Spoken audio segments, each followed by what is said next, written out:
सर्वात मोठी बातमी उद्धव ठाकरे यांना 22 एप्रिल 2009च्या लोकसभा निवडणुकीतील कल्याण लोकसभा मतदारसंघातील प्रकरणी कल्याण कोर्टाने नोटीस बजावली आहे।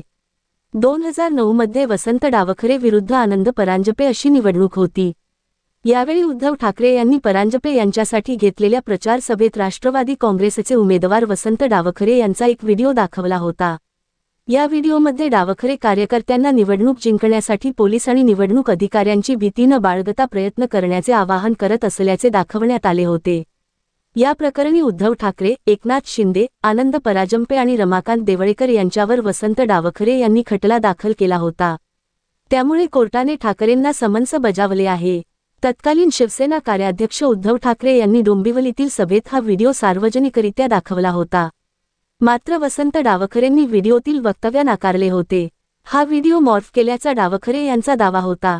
व्हिडिओतील मजकूर निवडकपणे एडिट करून बदनामी करण्यासाठी वापरल्याचा डावखरेंचा आरोप होता। शिवसेनेने हा व्हिडिओ डावखरेंचाच असल्याचा दावा करत निवडणूक अधिकाऱ्यांकडे तक्रार करण्याची भूमिका घेतली होती। त्यामुळे डावखरे यांनी थेट कोर्टात जाऊन या प्रकरणात दाद मागितली होती। आता परत या प्रकरणी कोर्टाने उद्धव ठाकरे यांना समन्स बजावल्याने उद्धव ठाकरे काय बाजू मांडतात याकडे सर्वांचे लक्ष लागले आहे।